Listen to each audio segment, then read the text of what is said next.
Обвинителот Љубомир Јовески, наместо да одговара на прашањата, им одржа лекција на пратениците.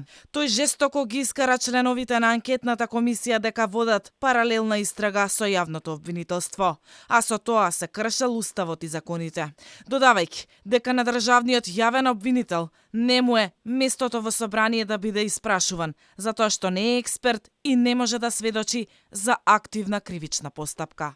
Се повеќе сум уверен дека не се работи за грешка, туку за излегување од надлежностите на собраниските тела со цел да се наруши предистражната постапка која води.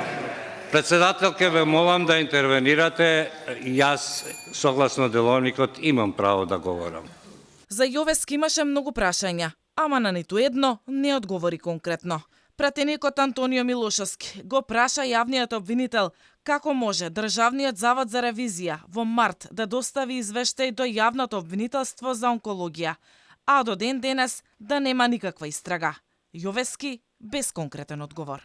Како може Државниот завод за ревизија вам да ви достави уште во март оваа година извештај за сите овие недостатоци, а вие до ден денес да говорите за предистрага и да немате истрага?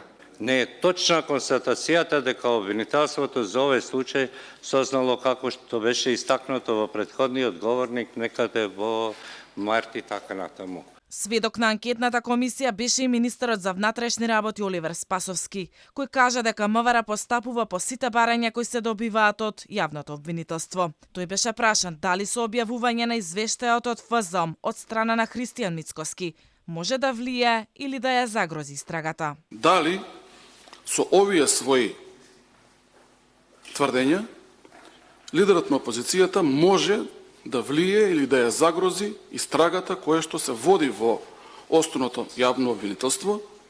Доколку било кој граѓанин поседува било какви докази, тие докази да ги достави до надлежното јавно обвинителство и на тој начин да помогне во истрагата. Секако дека доколку постојат докази, а не ги доставуваат до надлежните истражни органи, ќе значи прикривање на доказите. Анкетната комисија денеска треба да заврши со работа и да се донесат заклучоци во рок од 30 дена. Но се поизвестно е дека работата на ова собраниско тело ќе продолжи, но за тоа треба да одлучи пленумот. Ова го соопшти председателката на комисијата Рашела Мизрахи. А дали ќе се утврди политичка одговорност, ќе се знае по донесените заклучоци.